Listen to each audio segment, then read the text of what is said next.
fam? Welcome to another episode of the Kinsby Podcast. Today, so what we're going to talk about today is something that, I guess I dread about, But before we get there, before I even introduce that, we're going to catch up for a little bit because mostly we record a lot of videos whenever we can. So we really haven't seen each other in a little bit, and a lot of things kind of happen here and there. So we're going to catch up for a little bit before we bring to you the podcast that we got. But I got with me DJ the Juice Man. I got with me Nick two times. I got my man Peanut in the building. Hey, there you go. But what's good, gentlemen? What y'all been up to? Hey, hanging out, thinking about retirement. I think about that every day. I'm not gonna lie. I think about that every day. That's what I think. Children's book is gonna be. I'm writing my first children's book, and I'm halfway through it. I just got the characters all finalized, and I think that's just something I'm gonna do. I'm gonna do a couple more books, maybe one or two, and just see how it goes. I saw one of the art that you showed me. It's pretty dope. Hey, yeah, it's all credit to the illustrator though. It's a long process, and I'll tell you what, it's been a busy week. I didn't even realize that I was even doing a book. Like, she checked in with me, and I was like, oh wow, okay, I gotta catch back on to it. Oh, that's right. I got a book on. I just keep, yeah. I know. DJ just got a, fancy Glowforge. Yeah, it's not a fancy Glowforge. It's in addition to the new company. The new company is called the Design Lab, and it's coming down nice, So just Design Lab. Well, check down there. Design Lab. It's a design lab. You're just working from home and doing what you like, and on your own time, you're just designing whatever you want and putting it on the market and see what happens. But that's not a job. Do I design it? It's not a job. It's not a job. It's my hobby. Hey, what's up, my talent. What you been up to, man? You're cutting firewood. Hey. I just got a message earlier from this dude I used to work with back in the day, and he hit me up, told me that he appreciated the leadership that I gave him, especially when we was on deployment. We was working night check, I ran the launch check or whatever, and he was just like, I honestly hated those days, but because he was so nitpicky about everything, he wouldn't let us get away with nothing.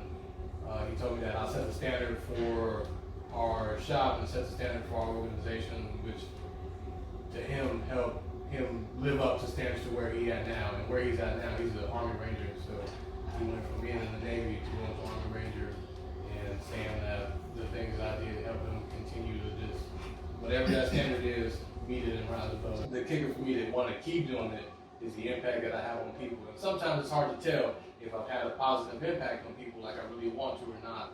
So that random message that he sent me was like, hell yeah. Like, I actually, and I worked with this dude 5-6 years ago, so to know that somebody down the road is still thinking about something that I did for them or with them is makes me, all right, I guess what I'm doing is what I wanted to be doing. So. But it goes back to what we always talk about when we meet up, like the power of the influence that you have in people. Mm-hmm. It's crazy. Sometimes, you might not even be in charge of them or whatever, however you call it, but it's just the influence you have on their life. I guess it ain't really no topic. So I'll be watching a lot of videos, like, I don't know how to even explain it, but I'll just watch a lot of things that are happening now, I guess you could say. And my wife asked me, like, why are you watching this stuff if you don't really like it? It's like, well, I'll watch it because I want to make sure that I'm keeping in tune with all the stuff. Because right now, my kid is only 8, but in the next 6 years, he's going to be 14. Boom. And then he's going to be, the world's going to be trying to mold him and whatever. And then while the world's trying to mold him, I'm going to make sure that I'm sitting there slapping all that away. Like, no, not today. And this is because, and just explaining it. Yeah. And it's just like, we talking about power, how like right now in America, like a lot of certain groups or whatever, like we don't have any power, and it's just like the power of the tongue is a mighty thing. Like it's the mightiest thing that you can ever have. The power of influence is one of the most powerful things that you can ever have. Like so, you saying that you don't have power and telling other people that you don't have power is power in itself. Like and it's just an abuse of it, in my opinion. So it's like, make sure you use your power well. The most important thing you can do, because what you say to somebody how you work with them and for 1 year can affect the rest of their life. The rest of their life. One cat told me, I'll never forget it. He's like, never settle. What you mean? He's like, never get content. He's like, when you get somewhere, find something different, do something different. Mm-hmm. And he helped mold me for a long time. Those are one of the things that stuck out to me, and I'll take that hour at a time, man. I never settle. My wife was always like, you get something, and you just like, yeah, once I get it, I don't care about it anymore. Like, okay. We're done. What can I do now? Yep. Never settle. Keep Power climbing, of the keep climbing. power, yeah. Using that power, that's all I get. I mean, that's life, man. Like, you just gotta know where you want to get, and when you get there, what's next, you know? You just gotta have that list, like, hey, I already just conclude this, what's next? It's like, today, you know? This man set up like 100-mile, like, challenge. Just finished it before I got here today, you know? Hey, so what's next? You know what I mean? There you go. So there what's you go. like what's next? It's even like the 9 to 5 stuff we were talking about earlier. 9 to 5, yeah, that's a job. Yeah. What are you doing in the next? And the 9 to 5 is just a small period of your 24 hours. What are you doing with the rest? You know? How many hours are you sleeping a day? But what are you even doing with that 9 to 5? No, Yeah, I actually my found this thing- out. So like in 30 years, right? So if you do the average 8 hours a night, in 30 years, you're sleeping 10 years. Like, Yeah, so it's a third year. it's a third. It is a third. But I'm saying like that's a lot of time wasted. Yo, you're You know? good at Oh, you don't say. So like, what are you doing off your hours? Like, what do you think about? What do you think about Warren Buffett and all these other guys that are higher up? They're making money when they're sleeping. You know, so And that's what they say too, though. You know, like You know what Arnold Schwarzenegger said? Sleep 6 hours. Oh, Sleep yeah. faster. I'll be back. Popping on. Yeah. He was He like, does say- nah, he does say and sleep faster. all these other people in there talking about sleep 8 hours, you need 8 hours of sleep. Nah, sleep fast. Sleep faster, yeah. Sleep 6. We just said that. It's like, you don't need 8 hours. Yo, it's like what E.T. said. Like, this man said it the best. It's just that analogy that he had with the gazelle and the lion. Lion, they sleep for like 20 freaking hours a day. 4 hours, they just destroying the damn game. You know what I'm saying? A gazelle, oh my god. They just up. Doing They what? gotta be running. You know what I mean? Getting to where they need to get, so that way they can just outrun the fastest gazelle, or they can wake up on time and just get to the fun. You know what I mean? So that way they don't get eaten by the lion. So it's the same analogy for life. It's like if you're gonna waste your time and watch TV and do whatever else, nobody cares about what your plans are except for the man in the mirror. So if you can't tell the man in the mirror, hey, that's what my plan is. I don't care what everybody think about it. I'm just gonna accomplish my plan, and whatever happened with it, that's what I'm gonna be happy with. If you tell yourself that on a daily basis, who cares what the next guy think? They're gonna talk regardless of what you do. You might as well get yours.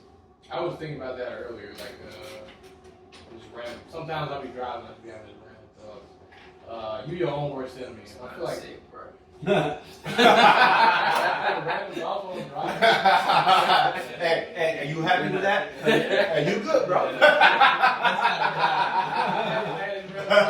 And today my random thought was like, yo, you are your own worst enemy. Yeah.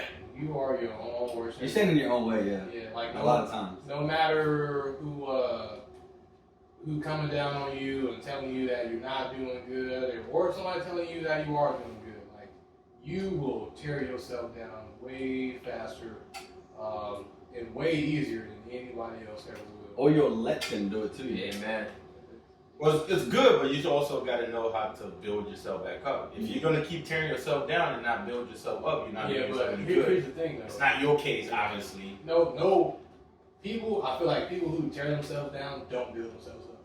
Because I never tear myself down. Okay, let's backtrack a little bit. So let's say, with everything we just said right now collectively, let's say you did try to pursue something, right? You're hungry, you look at the man in the mirror, you want to change your life, boom.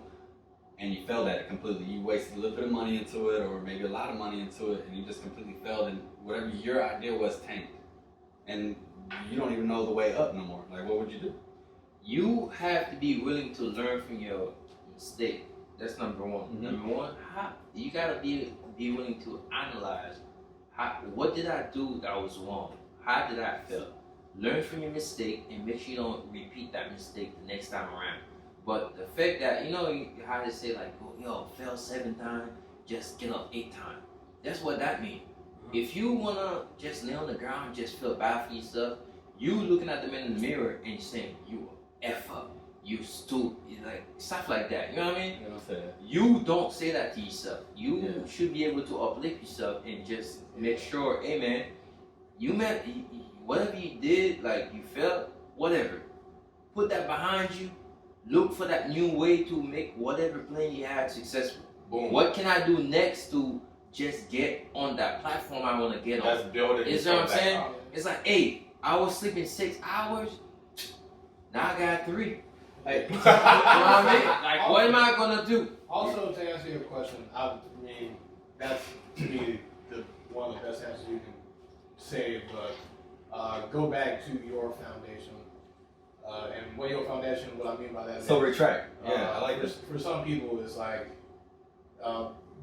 read the Bible, get back into like. Hold on, now what's your foundation? Whenever I say that, I know you're about to get into like read the Bible and all that other stuff, but like some people's foundation is food or playing video games. Yeah, let me get there. When I say your foundation, I mean something that is sturdy, like, because food ain't sturdy, right? All these other, anything negative or not productive is not sturdy.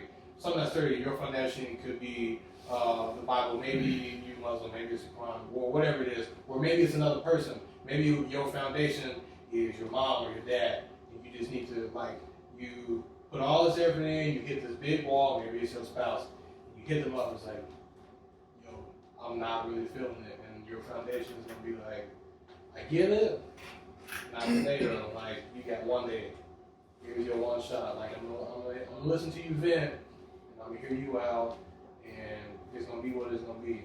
Will you hit me up tomorrow with this? Shut it down. Hey, so what's your foundation? What's your foundation? What my foundation is honestly trying to figure out. So I work out, and while I'm working out, I kind of process the things that went on, where I went wrong. I process how I want to move forward. Then I kind of like read the Bible, even if it's like one quote from. So I got this app called the Bible app, and it'll have like a verse of the day. So I'll read that and I'll try to figure out like how this applies to whatever I'm feeling, and I'll process all of that. And at the end of me processing it, then I'll go talk to Sandy. I'll go talk to my wife, and then Try to break it down. yeah. You know how I summarize all of that? I'll just go full throttle again. You know how I summarize all of that? Simple quote. If you don't stand for something, you're going to fall for anything. Oh yeah. Hey, just Have something to stand for. yeah. So just based off what Pino was saying, like you do your best thinking doing whatever you like doing. You know what I'm saying? Like me personally, I like running. Like for some strange reason, like I call that therapy. Like even if on Snap, like I be like, yo, I'm in my therapy session right now. Like running for like an hour or two, that's therapy for me. So my best thinking come from there. You know what I have on my like my treadmill at home? I have a notepad. My best thinking come from there. Just drop notes as I'm running. You know what I'm saying? So that way I can go back to these notes and just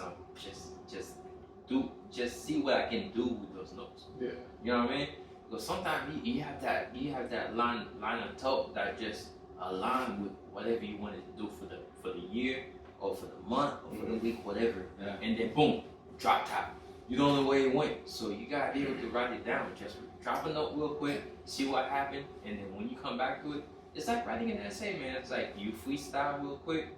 And then when you come back and read it, it's like, oh man, I can change this, I can change that, this can go away. You know what I'm saying? It's like that. So like making decisions, like lifetime decisions, that's how you make your best decision. Like For me, it's a little yeah. different. Like So- I don't necessarily have to write anything down because I go over the same stuff a lot. But like, so you say your therapy is running. For me, it's like working out, and sometimes I like, you know, today I'm gonna kill myself. Like, I'm gonna hit it, not like actually killing, what I'm saying, working out. I'm gonna go as hard as possible.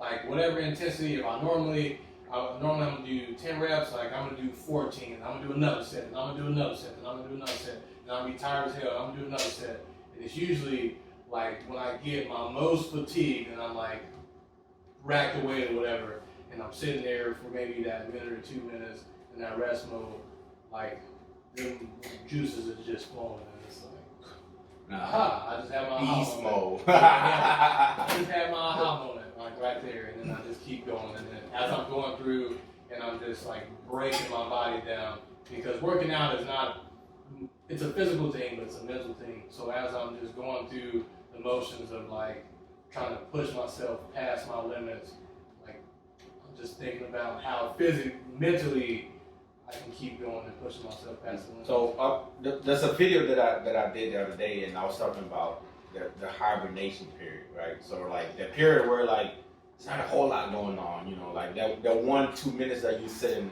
the time that you running, or you know, the time that you kind of think about the book that you want to write, you know, that's like the time that you kind of picture, okay, what do I want to do next? What's my plan? I'm gonna write down what I want to do next. You know, I'm gonna think about what I could have done better on the workout, whatever, you know. But I think it's that time that not a lot of people are looking at you. You know, like I said in that video, a lot of times that people are not looking at you is when you develop your greatest strategies. You know. Oh yeah, you gotta. That's that time. Play.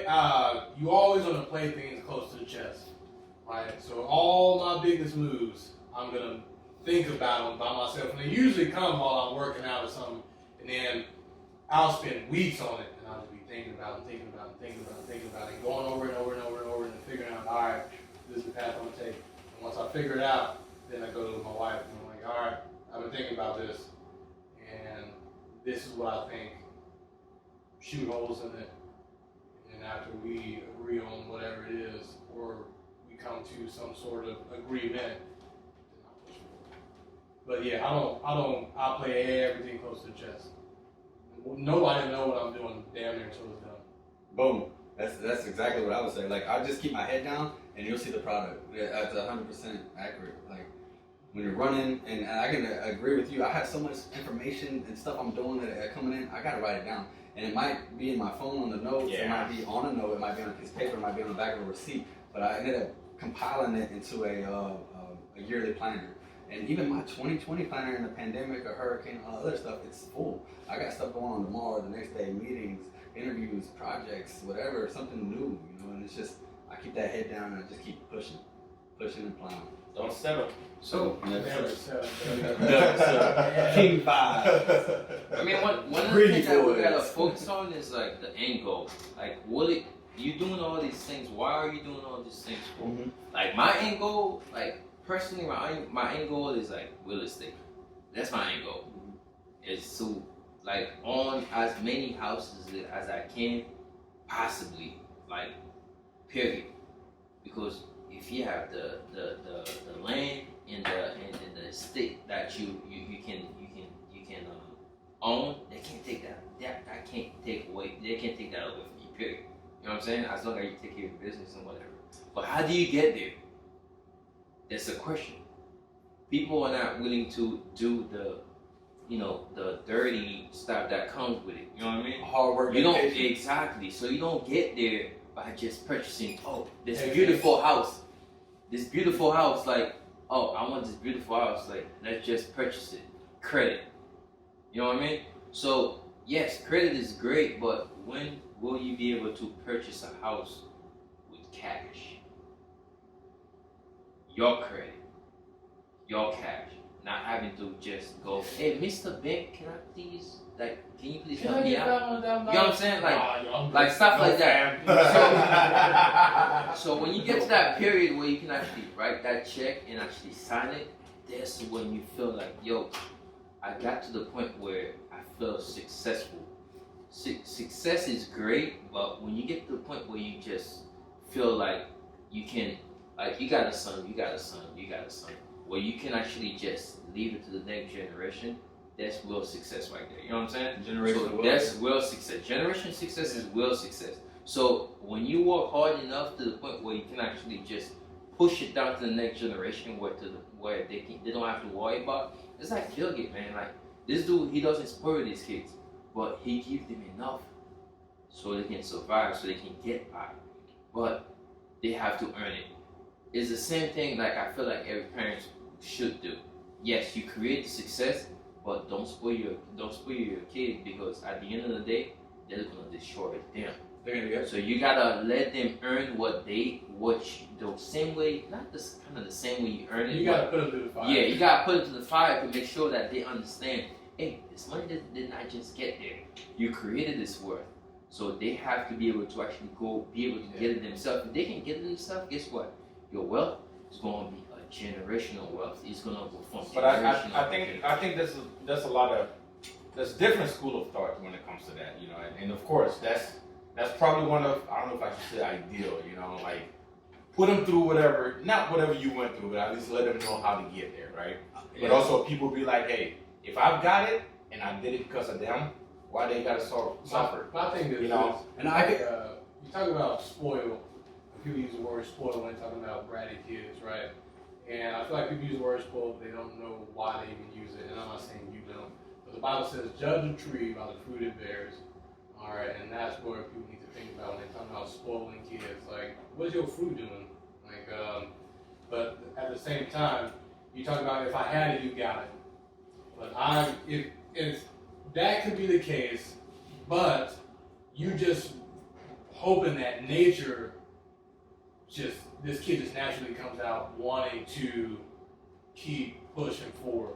All right, you have to nurture those type of things. You can't put a seed in the ground and just say, all right, I'm gonna leave it there and we're gonna see what happens. Like, nah, you want the most out of that fruit, out of that seed, you gotta nurture it.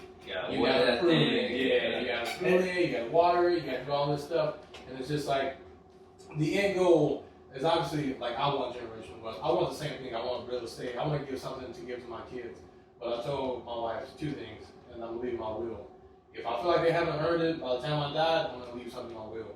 They gotta hit all these wickets before they can get my money. They gotta hit all these wickets. That's the ghost in power, huh? and then two, I got this journal that I keep, and I write in it, and I should be writing it more, but I write in it, and what that is like my thoughts.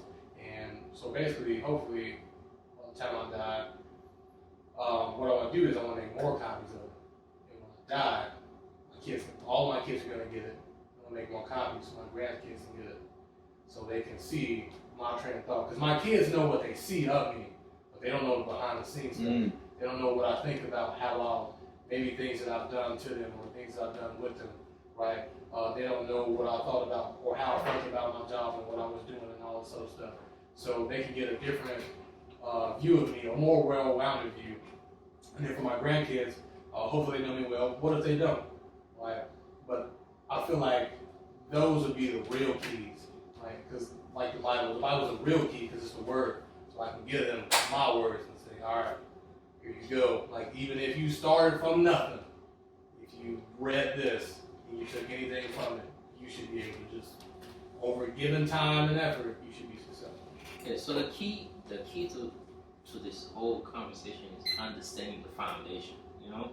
So when you leaving something to your kids, it's not like, yo, I just want you to actually have this $1 billion or whatever you want to leave for them. It's how can you make more? How can you make sure the next generation is secure?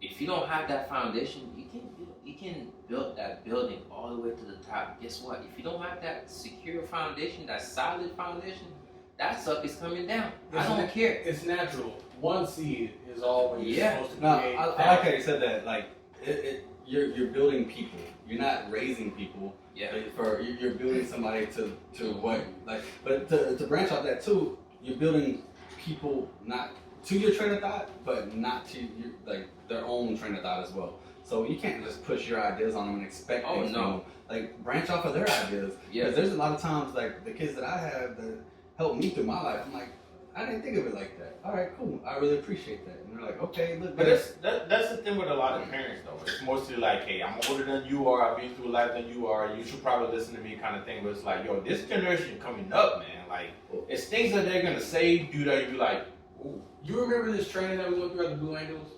I'm pretty sure you were there, and I think you were there. they had two Master Chiefs come.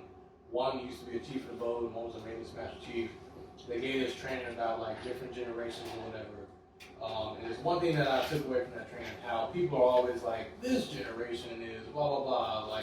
Like their generation, your generation is always the best, and the generations after you are always lacking something. Yeah. And then they went back and they showed that even Socrates, like 3,000 years ago, however long he lived, wrote the same thing.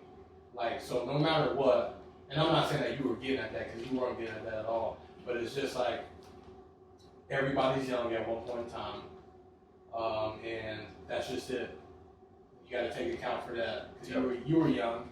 I can sit here and like my kid's 16, belittling him all day, like, oh man, you ain't blah blah blah blah. I'm just, hey, You ain't it. when I was 16. Let's take this walk. But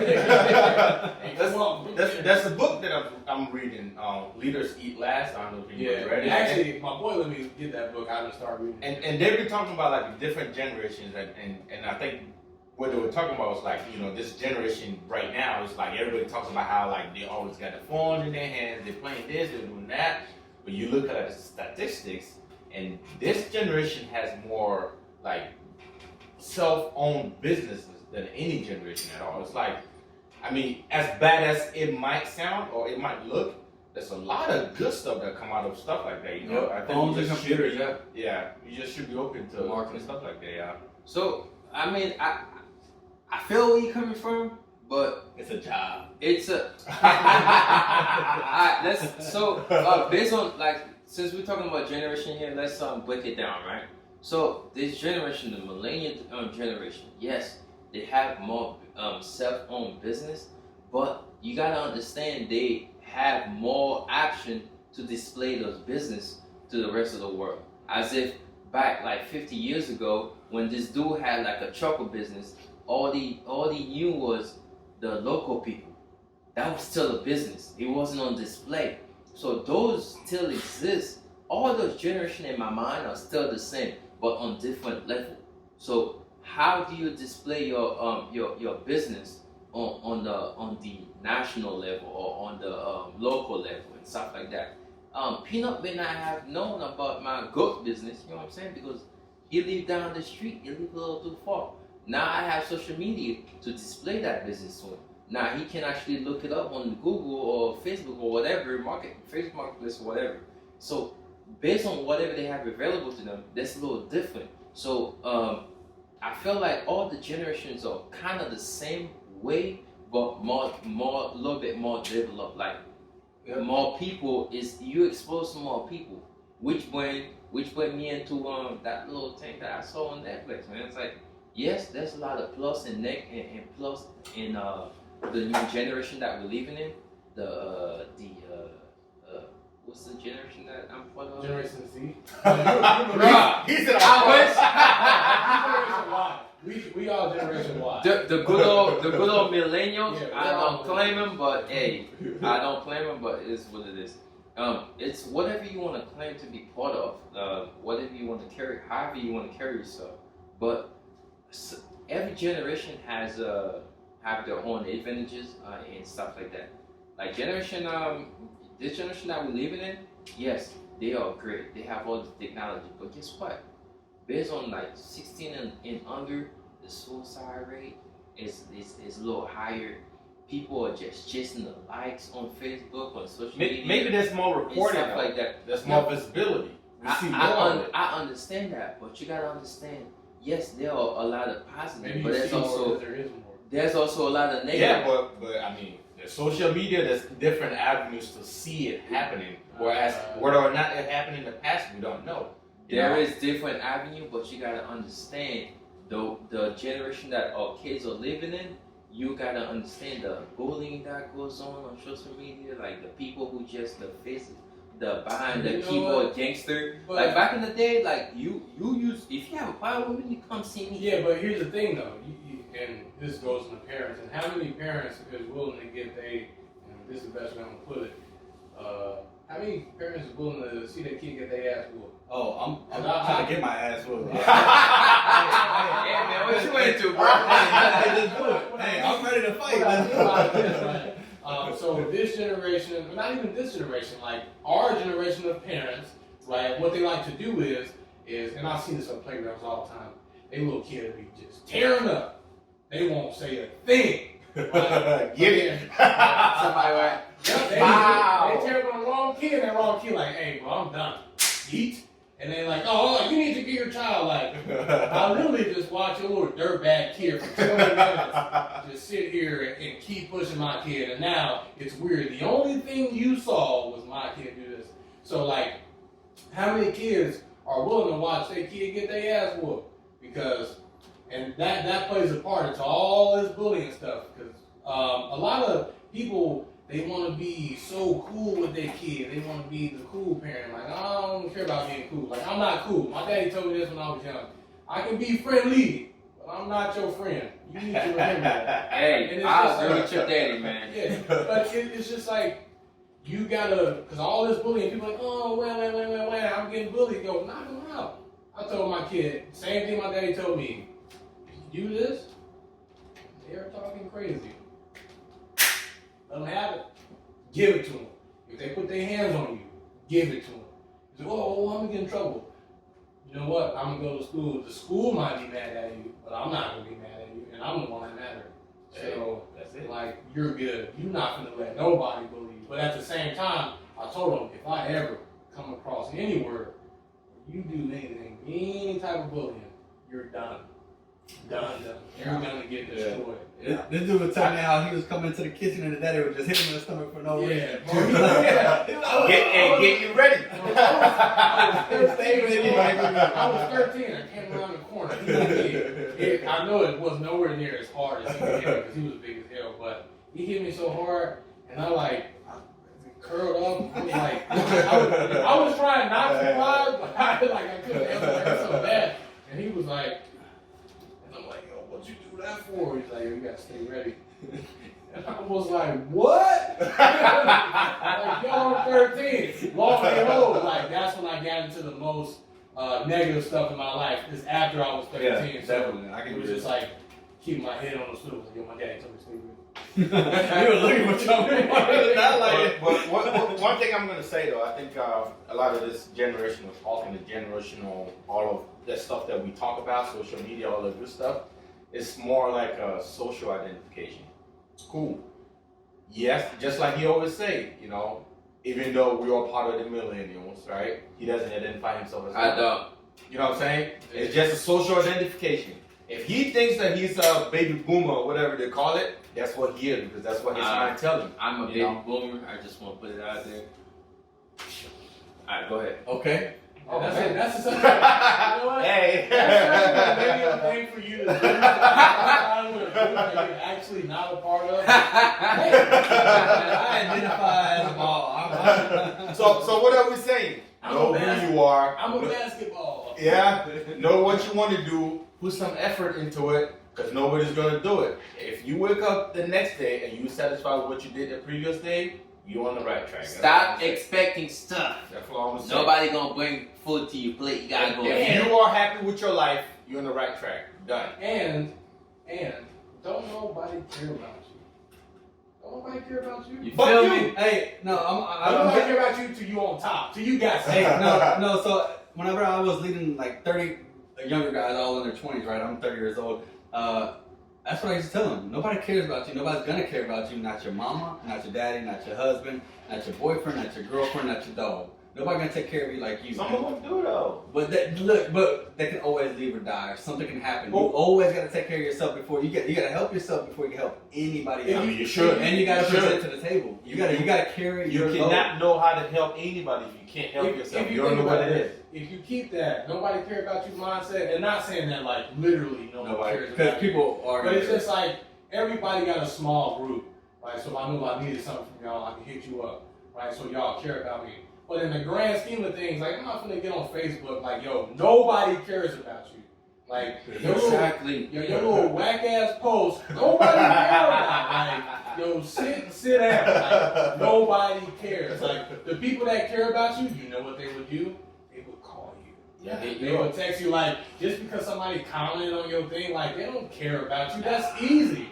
That's easy. People don't care about you. And you know what's crazy that you say that just now? Like people, like they would call you. Calling is the key to everything. You know what I'm saying? You might be able to actually send a text. I don't know how you sound. Oh, how you feeling when you actually saying that? The sound of your voice. The text, you could have been like, F you this, F you that, but in reality, he's just sending me a nice ass text I'm about to read. Yeah, if I can't hear your voice, don't bother me, bro. I'm good. Like, I'm good. I'll go for a run. I'll go to that therapy session. You feel me? Don't bother me. I can disagree with that to a certain extent. I'm just saying. It's just me. To a certain extent, though. Like what you just said, if somebody can hit me up on a text, I'm gonna say exactly what you just said. What you mean? I don't need to hear your voice because you call me. Maybe it might be an accident or not. I ain't picking up. Well, individual difference. If it's somebody that you know care about you, you'll pick up. Yeah. Because Nick know I care about him. Nick pick up the phone. And that's the thing. I'm not saying that nobody care about you, but the people that you know care about you, you'll pick up the phone. Yeah. And you will pick up the phone and call them as well. So I'll tell you this right now. Like, when somebody calls you and be like, oh, what he want? I don't want to pick up. That's not me. I'll pick up all phone calls. I'll pick up every phone call. All right, get me, whatever. Do whatever you want to do through that phone. But if that phone call comes through my phone, I'm picking it up. But unless it says scam like me. That's why I messed up. But that's why but I used to be that one. I used to be that guy that'd be like, I used to be that guy that'd be like, yeah, why they texting each other? They could have called them, you know. Yeah. So it got to a point where I'm like, okay, listen. You can text me something as little as, hey, what's going on with this?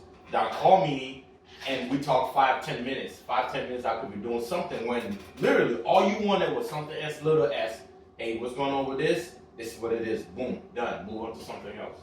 Hey, So I'm not gonna rule out text messaging just because. Oh, I don't rule out text messaging. What I'm saying is it's like it's a job. Yeah, how people like they put all this stuff out, right? And it's just like, man, people be crying for help basically on Facebook, or any type of social media, and then you send a text. Like if you crying for help and somebody sends a text, that's kind of weak. That is weak. I can agree. That is weak. But that's what I'm saying. Nobody cares about.